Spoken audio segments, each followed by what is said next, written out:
I'm here at the UK Silicon Catalyst ChipStart event at the Institute of Directors in London, and I've got Sean Redmond and Pete Rodriguez. Very excited to be with them here. Sean and Pete, hello. Hi Nitin, it's great to be here. Hi Nathan, great to see you again. So let's start with you, Sean. What is the ChipStart program? And it's part of a whole program of stuff that's happening with Silicon Catalyst in the UK, but also as part of UK government's strategy to get something going in the UK chip industry. This is a unique program. It's an early stage semiconductor design incubator funded by the UK government, run by Silicon Catalyst.UK. It's unique in the way of giving full access to Silicon Catalyst's ecosystem, global ecosystem that's taken several years to create, which I'll let Pete, the CEO of Silicon Catalyst, introduce. We've added to that the ability to assign dedicated executive advisors to each of the startups in the program. So we're taking 12 early stage semiconductor startups through a 9-month early stage incubation.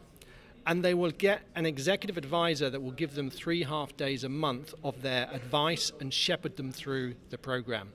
They'll have full access to all of our advisors worldwide, but that really locked-on, focused advice and guidance is crucial to get the connections in the industry and access to the ability to ask for help through the experience of really seasoned semiconductor startup executive members of our program. And Pete, I mean, this is, I've written about Silicon Catalyst many times in EE Times, but just remind our viewers, it's part of a bigger program, isn't it? Yes, so our goal is to help startups in the whole world, right? And we've looked at over 1,000 startups. We've admitted over 100. 70 plus of those have already graduated the 2-year program.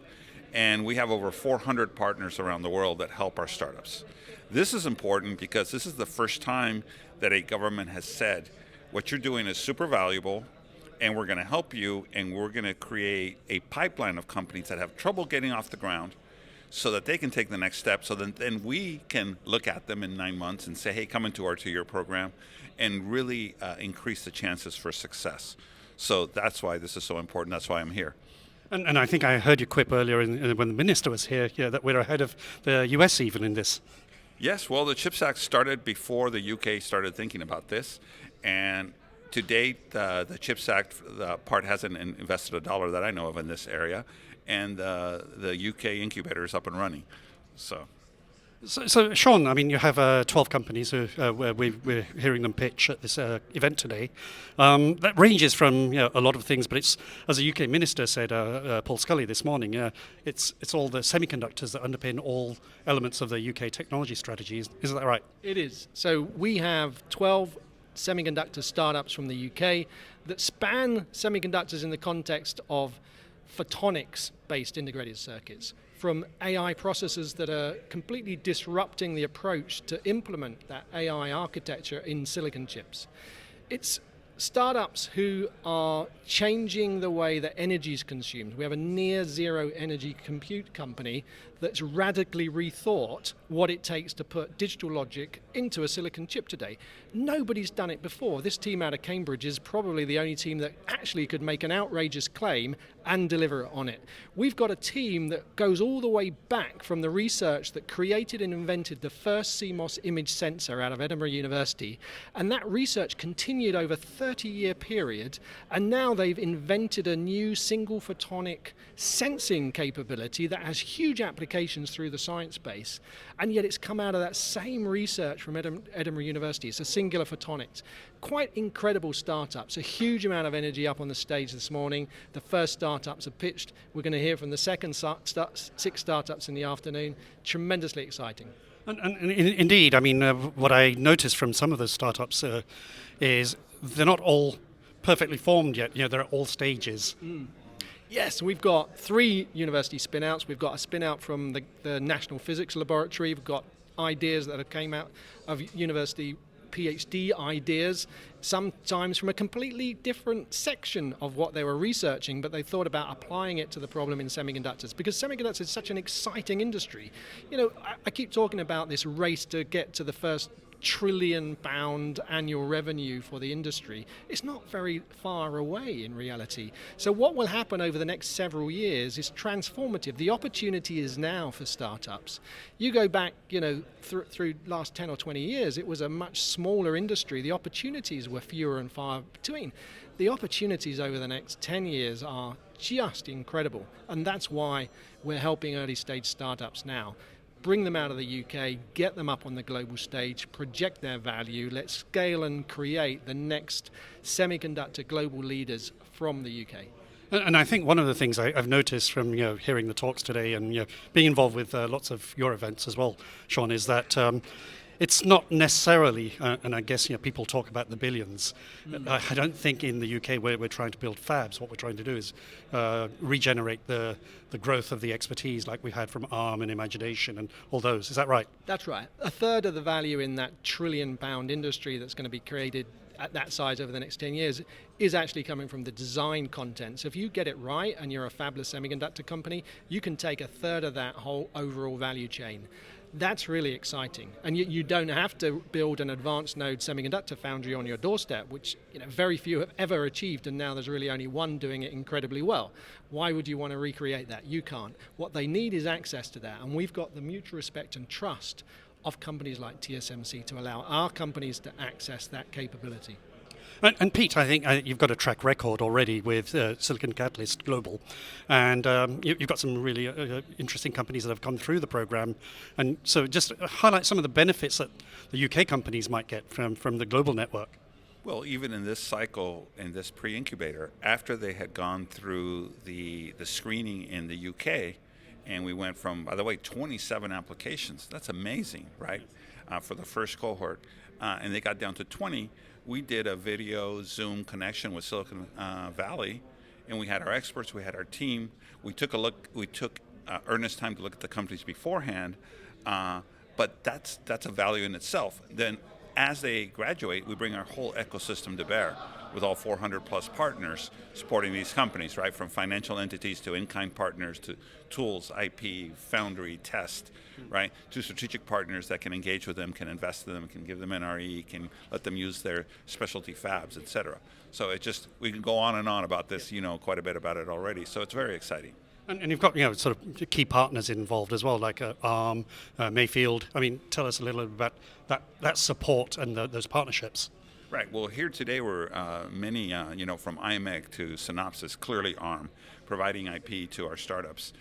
Mayfield is one of our strategic partners. We have a relationship with them. They're obviously a venture capitalist, and they've invested in several of our companies and look to invest in more. And they're taking early looks and really helping this move forward. And that global network, I mean, the history has always been the UK has to go to Silicon Valley to get the money.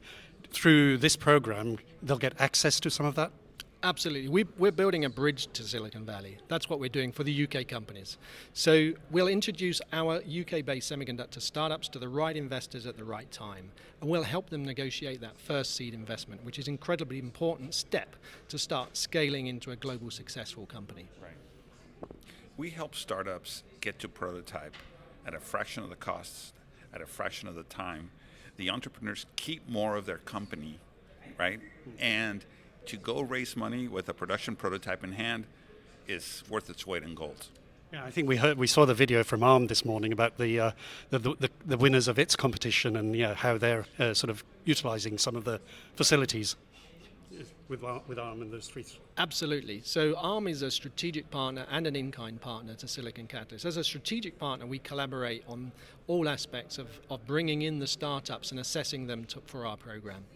They get early access to everything we do, and from that, it's a really valuable part of what they want to do to help the next generation of their customer base actually scale and grow. And as an in-kind partner, they have a very generous flexible access program for startups, which essentially for startups that go into that and get access, they don't have to take any compromises. They're mitigating the risk of creating their first chip because they can select any of the design IP that's ARM has created. And then add to it a very rich software ecosystem, which is so important in system-on-chip technologies, where it's not just about the hardware. You need the software on top, because it more often than not is the point that touches your end customers. No, I think we at this event, and there's kind of a joint Department of Science, Innovation, Technology, and Silicon Catalyst. What excites you about that support? Well, you can see clearly from the ministerial address this morning. So Minister Scully, the Minister for Tech and Digital Economy for Department for Science, Innovation and Technology, very eloquently projected their commitment to UK semiconductors. The semiconductor strategy they put together is very well thought through. They've released funds. The first policy intervention from it is the ChipStart UK Incubator.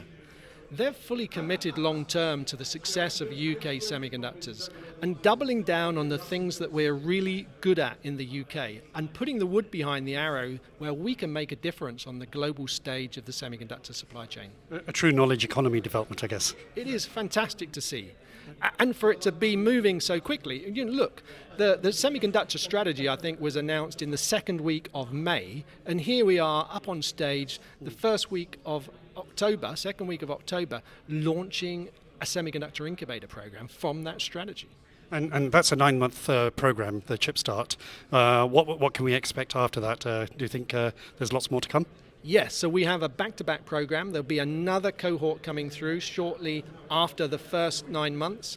And this is a commitment long-term from the UK government. So as the institutional infrastructure project concludes its findings, there'll be the next decision-making process of what gets put in place here to bring government, academia and industry together to coalesce around semiconductors and actually create what the UK has never had before, the opportunity for semiconductors to be an actual central point of our policy decision making and put us, as I say, up on that global stage to collaborate with other institutions around the world. And talking of global stage, Pete, what will you take away from this when you go back to your colleagues in the US?